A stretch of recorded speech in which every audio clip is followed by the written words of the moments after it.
Hey guys, kind of an unusual video for me today. The big question that's been on people's minds, particularly a lot here on YouTube, is the discussion of D&D YouTube itself. And the question that's been hanging in the air is D&D YouTube dying? Is there a scandal? And I want to look at that today. But before we get into that, just a quick request for you.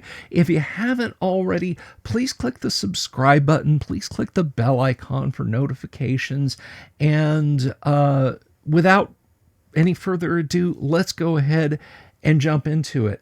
Something that came up a couple of weeks ago was a fairly prominent YouTuber in the D&D YouTube space. He's got more subscribers than I, announced that he was quitting doing D&D YouTube, that as a creator, he was done. And one of the reasons he cited was he had seen his metrics, his engagement, really fall off. And to take a slight detour real quick, when I talk about metrics and engagement, what I mean is basically the comments that people leave, the thumbs up or thumbs down, the subscriptions, the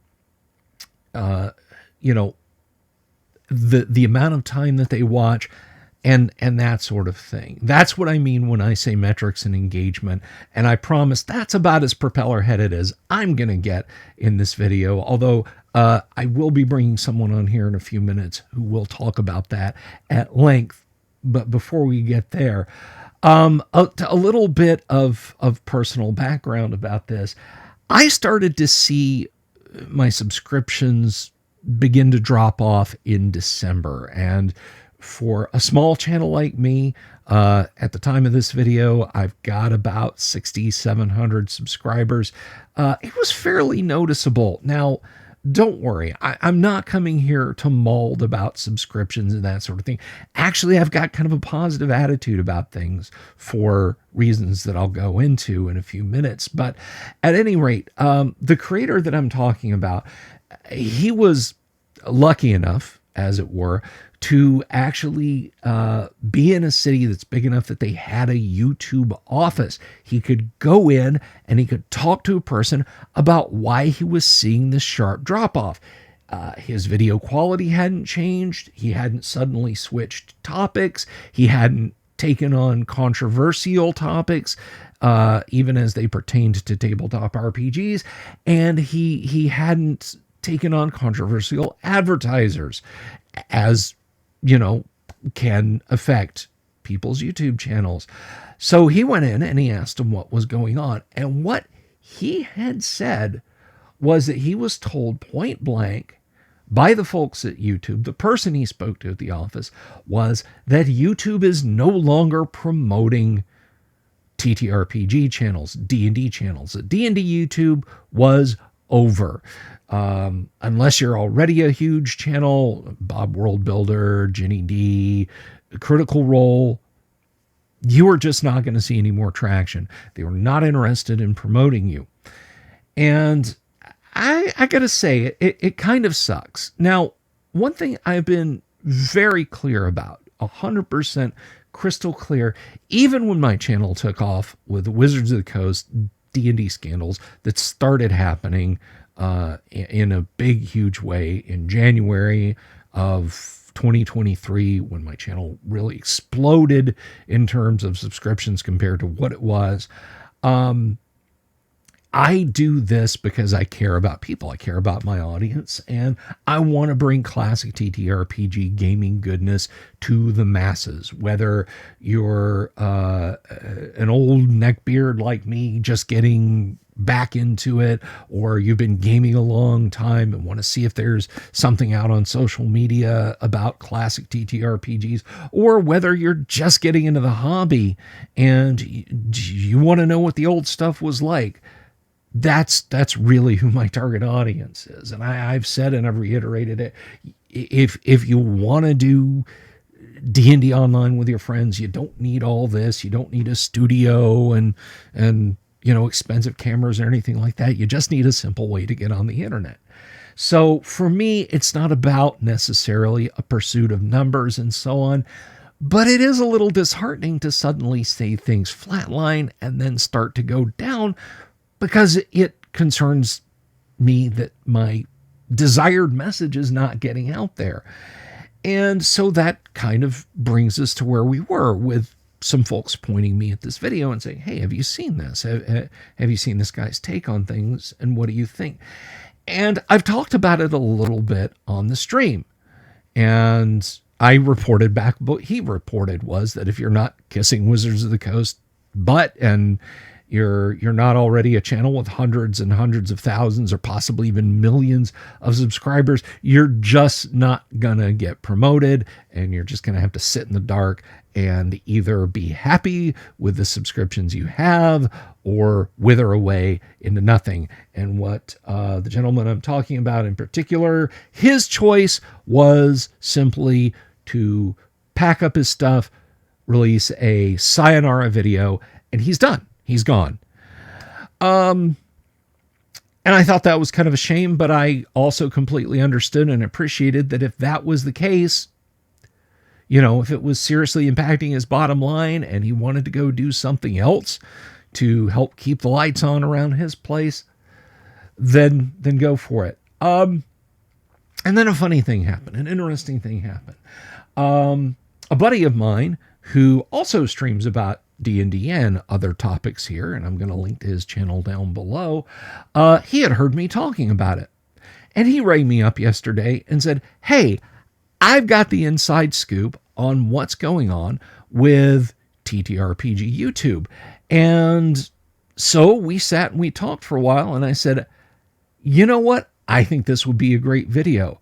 So without further ado, I'm going to go ahead and bring on Tim Imholt, and we're going to talk about this great brouhaha, this conundrum that's going on with TTRPG YouTube.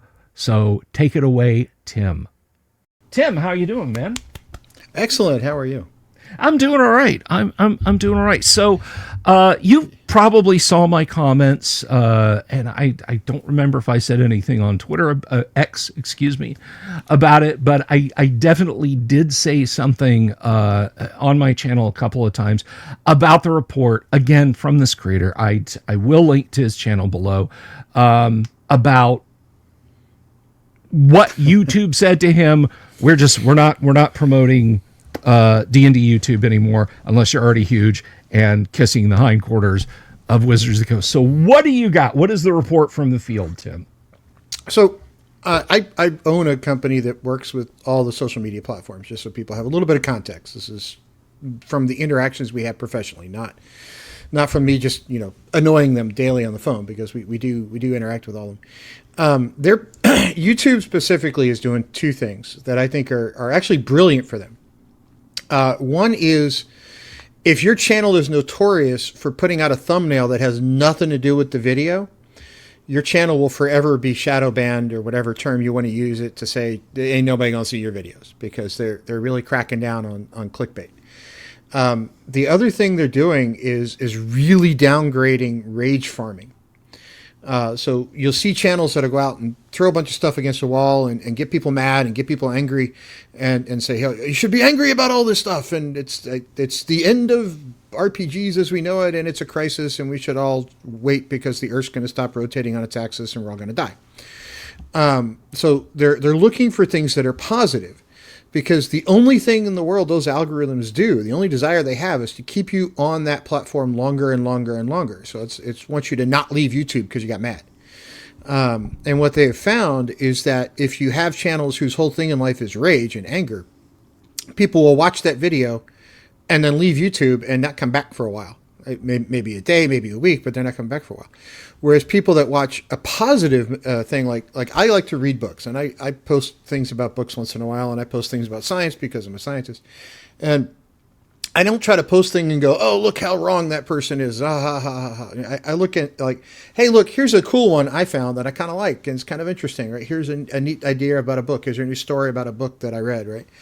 And I try to do it in a positive manner, not a let's just talk about the terrible ones.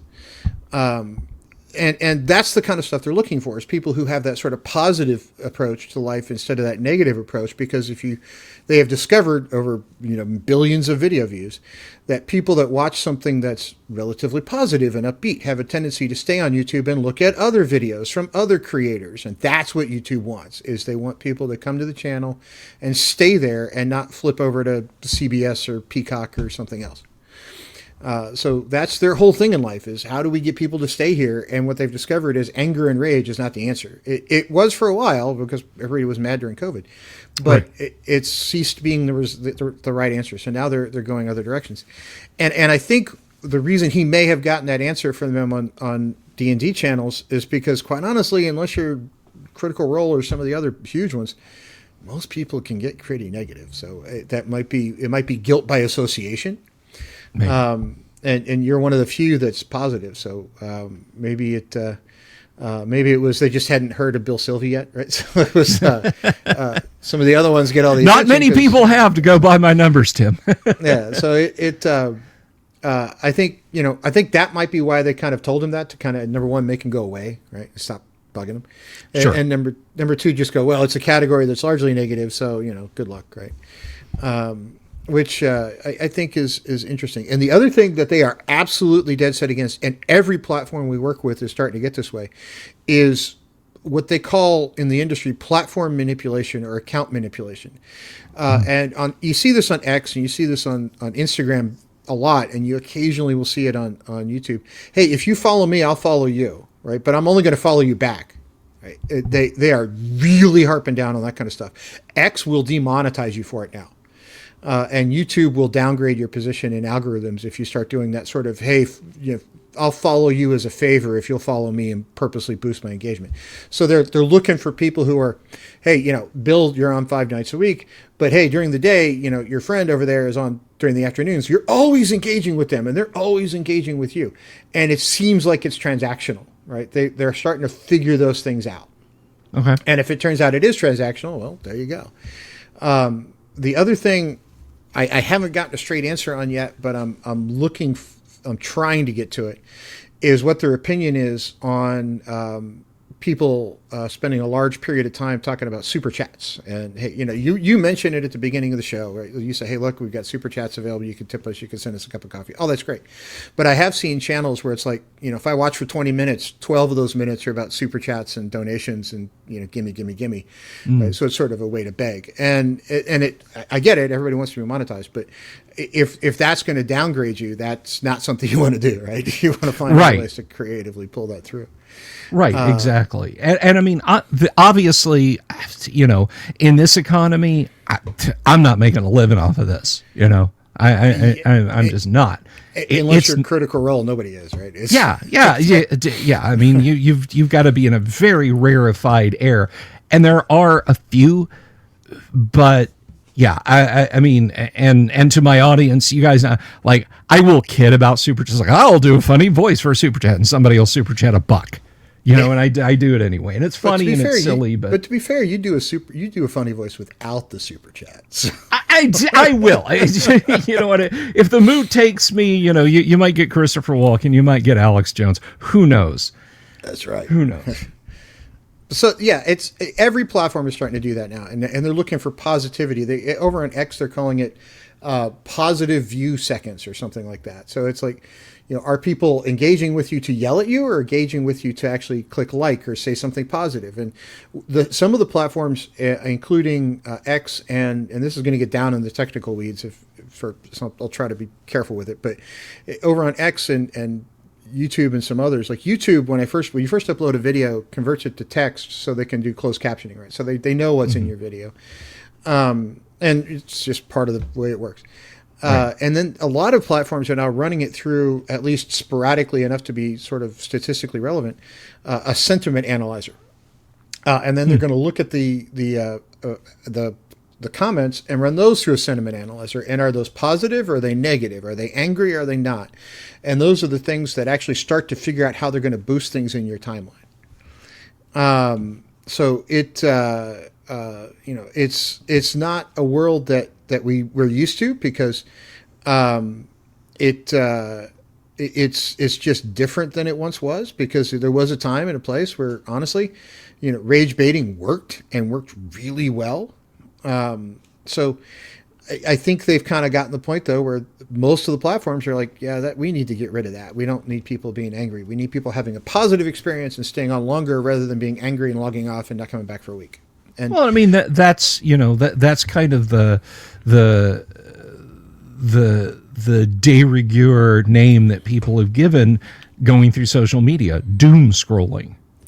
exactly. It's not called that because people are having an overall good time. It's Right. like, well, I'm gonna doom scroll and then fall asleep. I read books and then fall asleep, but that's just Right, me. right. Depending on the book, I might stay awake longer or fall asleep faster, but it does depend on the book. So, but yeah, it's all about positive stuff these days, and the more positive you are, the better timeline placement you're going to get, and the better interactions you have, the more timeline placement you're going to get. It's all about engagement. They want to see engagement, but they don't want to see engagement farming, and even X is trying to figure out how to clamp down on that.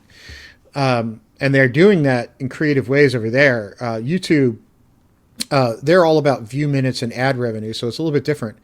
But for the financial side, so of course, one of the ways to motivate people, especially creators, is you mess with how they get paid, right? So Right. you encourage certain behaviors based on monetary value, and they're trying to reward positivity. And if it's going to get you view minutes, man, on YouTube, that's the way to do it. That's why Mr. Beast is like Mr. Beast, is because he's shockingly positive, even when he's doing goofy stunts. He's crazy. Yeah. Yeah. So, Well, I don't mean to advertise the channel, but he's the number one in the world. So well, I mean, you mentioned tuning into CBS earlier. I mean, it's like it's there. It's like it's like, what is the old Japanese proverb? It's like there are two kinds of paintings: those with Mount Fuji and those that are And about everything Mount else. Fuji or something Exactly. like that. Yeah. Yeah. So when you talk about monolithic entities, it's impossible to not mention their name and unwittingly quote unquote advertise for them. But And he's if you look at Mr. Beast's channel, one of the things you'll see is that he actually will go out and tell you how to to work with the algorithm. Because I think defeat is the wrong approach, right? So the algorithm is going to be there no matter what creators say or do. It's not going away. right. And you can complain about it, or you can learn how to work with it. Yeah. We're not going back to a data center full of people looking at every channel and deciding whether your video is good or not. And that was never part of YouTube. Even back when YouTube had star ratings, like I rate this video half star, 1 star, 1.5, and so on and et cetera. It was going into a primitive algorithm deciding which video had the highest ratings. Of course, people gamed that pretty quick, but that's going all the way back to like the early 2000s when YouTube founded. And some of the algorithms have gotten pretty good at figuring out those games. So, like, if you notice, take Amazon on book ratings, right? So years ago, if you remember, you could have a book rating before the book ever came out, and you still can. But now, if you look at the star ratings on books on Amazon, it says verified purchase next to some of them, right? Yeah. So guess which one count for placement on people's search criteria? Right. It's not me leaving a review without having bought the book. It's the guy person who bought it and reviewed it. They count infinitely more than the guy who just reviewed it. Yeah, and it's on a lot of products over there at Amazon, and I think ultimately that is a good thing. There was one thing that you had mentioned to me, and I know your time is valuable. I don't want to pin you down on too many greedy details, but there is one thing that you had mentioned to me because, as I said in the beginning of the video, which I hope the audio is good for that, but I had mentioned in the start of the video that I saw my numbers sag right in the same period that he was seeing his numbers drop off. And that pertains a little bit to your discussion with YouTube and some of the adjustments that they're doing. Is that something you can talk about? Or? Yeah. Sorry, I completely forgot about that. I look at too many numbers all day. And I slept since we had that discussion. Yeah, so I think certain categories right now, you're seeing guilt by association, right? So some of the YouTube channels on TTRPGs are a daily crisis and a daily, oh, the world is ending and that's it, it's over, and Hasbro killed it and all that. None of which I'm saying are true. But in some cases, I think their algorithm and what they indicated to us is that they don't quite have the adjustments exactly where they want them, because some categories are getting guilt by association, right? So, and what I mean by that is, like, take TTRPGs, take politics, especially take certain types of reviewers on comic book movies, whatever you want to call it.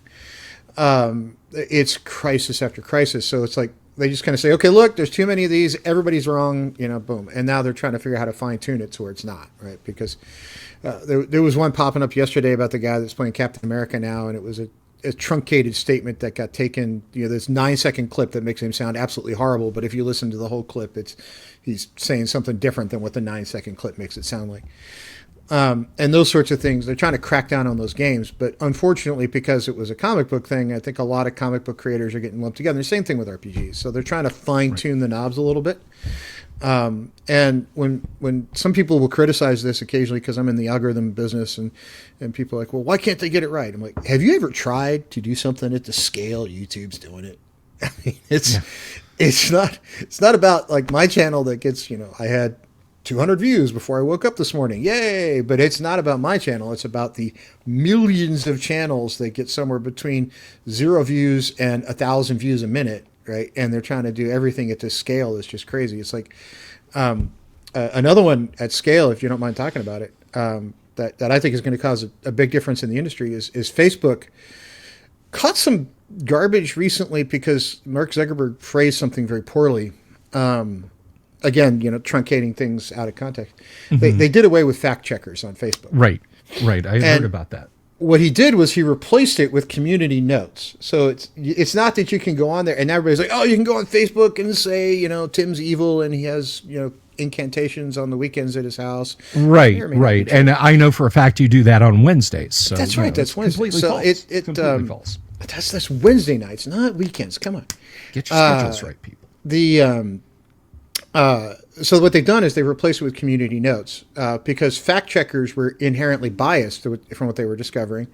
And some people were fact checking things and saying, okay, now that I fact checked that entire account is now shadow banned, which is, again, kind of suppressing free speech in a way. So what they've done is they've replaced it with community notes. So you're not going to ban anybody. They're not going to stop anyone from talking. You can say whatever you want, but we can community note you and say, hey, look, you're claiming that's real. You're claiming that's a UFO from another planet, and really it's a drone I bought at Sam's Club for $80. Right. Which I have to say, having spent a while, maybe too much time on a daily basis, but having spent a while over on X is actually a really effective way of kind of I hate to use this word, policing conversations. It basically it's what it says on the tin. It lets the community step in and say, wait a minute, we don't like that, or that's not true. Here's 100 things that disprove what this person is saying. Yeah, and I think it, to me, as a person who's got between X and LinkedIn and Facebook and everywhere, I'm up to like 50,000 followers on different channels now. It gives me a chance to, like, okay, if I see a community note under this account all the time, I'm going to mute that account and never see it again, right? Because clearly they're just engagement farming or just making stuff up or trying to do whatever. And like there's some that are, everybody wants to, there's all these coaching things that pop up from time to time, and X is having them now that they're monetized. It's like, oh, I'm a coach and this will help you get monetized. Right. And then you go through and community noted, and I'm like, yeah, that's not going to help you at all, right? It's just them trying to sell their coaching services. Yeah. If we were having this discussion over on X, there would be just so many bots and so many commenters underneath this saying, we can help you adjust your content for the algorithm. DM me, but only for $29.95 a day. Yeah, exactly. Just give us your bank account. We'll be good. When there is no shortcut to algorithm, and there is no shortcut to becoming monetized and monetized well, it's a marathon, not a sprint. right? So Right. you've got to have consistent content. You've got to have consistent good content, and you can't let go of that. Like if you have good content for 3 weeks and then you take 2 months off and you come back for 3 weeks and you take 2 months off, that's not going to help you, right? You need to be very consistent with your content creation schedule, and you need to have good content is king, right? You can't just like, oh, I saw this post over here, let me go make it over there. That's it's not original, right? That's just you copying stuff you saw someplace else. So Right. original content is what wins the day in the long run. You might win a short-term sprint by grabbing something funny you see someplace and throwing it out, but it's not long-term success. And you hit on something I think that's important, and I really hope folks will take this to heart. It is a marathon, and it isn't a sprint, and that was one of the lessons that I had to learn. Now, I lucked into thousands of subscriptions in 2023 with reporting on the Wizards of the Coast's upsets that were going on in TTRPG before you and I really met each other. And I will say this, Hasbro deserved that bad press. They did. They absolutely. Folks, do not think Tim or I are like, no, it's fun. No.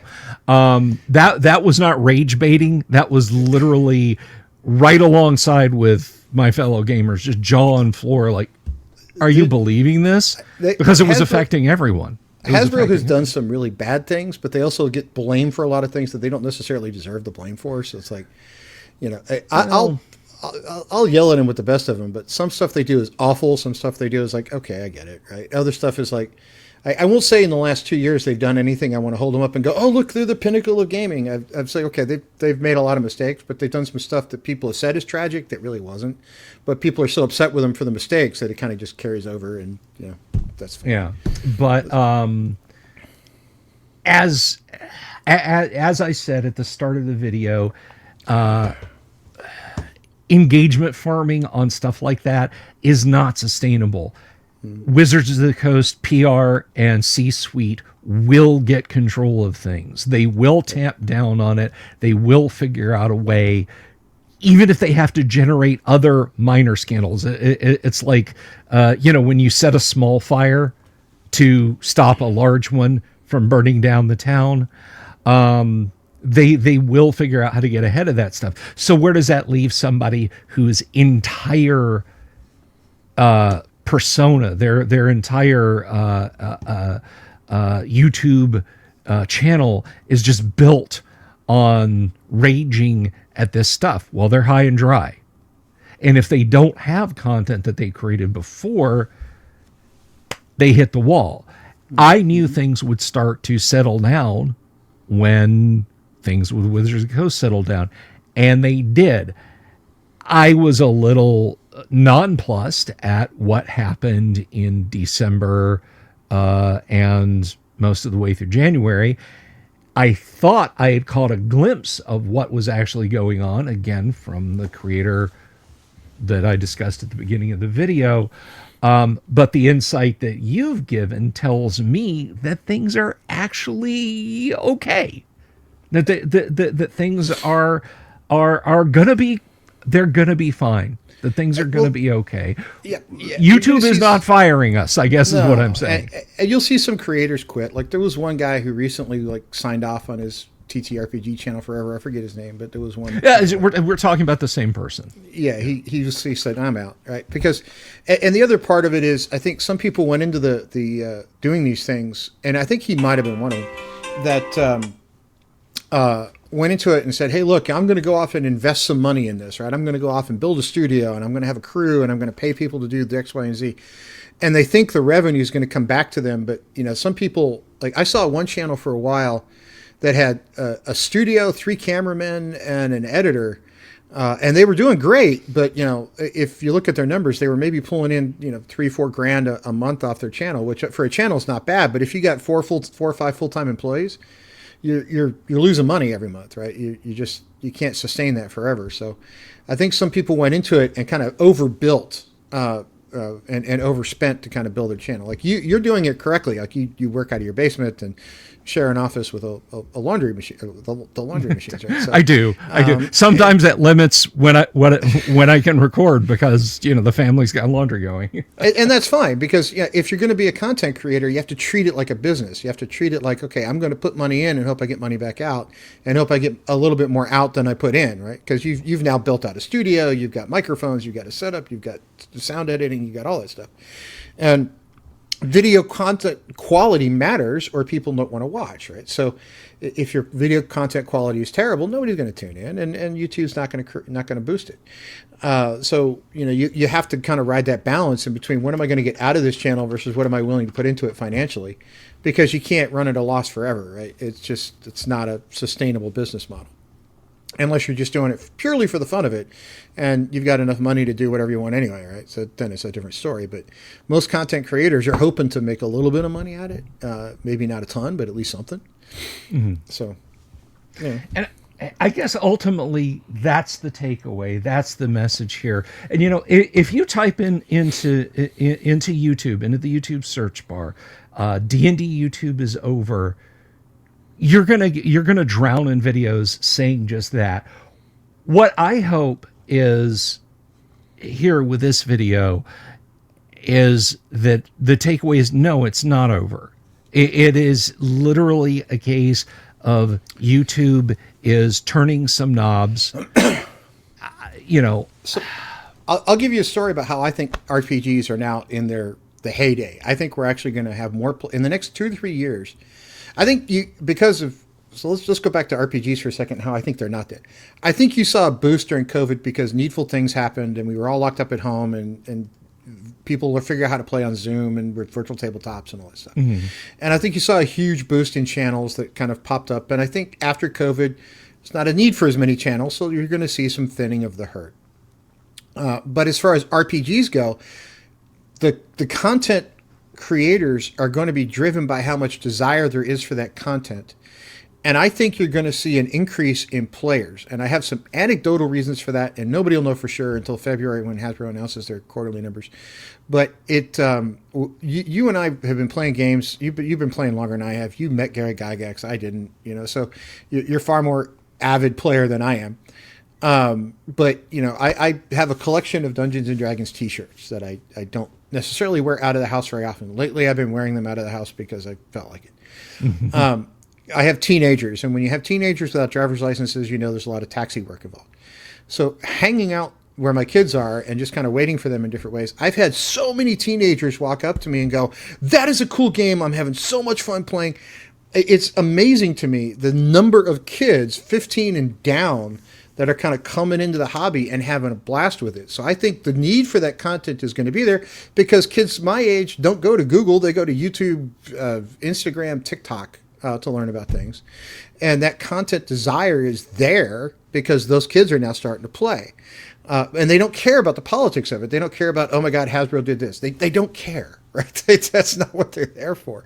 So I think you're going to see a large influx into the online creator space because I think a lot more younger kids are playing than you think. Because we have 2 local game shops and they can't keep the new books in stock because kids keep coming in and buying them. It's not people my age buying them. It's not people in our age bracket buying them. It's 18 and down coming in and buying the crap out of that stuff, which is bringing a whole new generation of players and into an edition that, I've got more experience with first edition. I've played the newer ones with my kids. You play the edition you want. Everybody have fun with it. I really don't care. But 18 and down are not going to go off and search for first edition games. They're going to go find the one that's on the shelf at the local game shop or on the top of Amazon and buy it. Maybe you can use that as a gateway drug to go backwards on Drive-Thru RPG, but nobody's going to start there. Right, they're going to start with the current basic kit and work your way around. Mm-hmm. So I think you're going to see content. I think you're going to see jumps in the desire for that content just because the player base, I think, is expanding. I don't think it's shrinking. I feel like you're right. I hope that we have not just a bright and sunny future here on YouTube, but in the hobby in general. And I guess the closing message that I have for people who create, particularly small creators, Dungeon Minister, Harmony Ginger, Doomsword just launched his own channel. D and Disability, Paint Minis Life. So many small creators. Is the better days are ahead of us. Things are only going to get better, and we make them better by making better product, by making better content, by staying positive. And about don't forget that. to have fun. Bring the fun. Don't bring the drama. Bring the fun. That's all that matters. Rage bait channels that are losing their minds over, and our favorite creatrix from Ireland, Tim, and I'm not going to call her out. She's got a video out there, and it's the D&D YouTube content creator scandal just got worse. Well, Counterpoint. Her, yeah. It just got better. So that's it for me, Tim. You can have the closing thought if you want. No, I think people go online to escape their day-to-day humdrum lives. If you're going to make it worse by being angry, have fun with that. It's not for me. It's not for a lot of people. Bring the fun. Do what Mr. Beast says, and give people an escape from their day-to-day lives, and your viewers will show up. Exactly so. Tim, thanks so much for coming out for the video. Guys, thank you very much for watching. But hey, if you're a small creator or you're someone who watches a lot of YouTube, big, small, medium, in between, about Dungeons and Dragons, what do you think? Are you seeing channels fall by the wayside? Are you seeing them boom? Do you want to see more controversial stuff? Do you want to see more positivity? Let me know down in the comments, and if you like the video, give it a thumbs up and tell me what you like about it too. And if you don't like the video, well, give it a thumbs down and tell me what you didn't like about it. And hey, check out Tim's channel. I'm going to link to that in the comments below. He's got some great content over there. But until next time, guys, be good to each other, and hey, put a smile on your face. It may create a new gamer. Peace.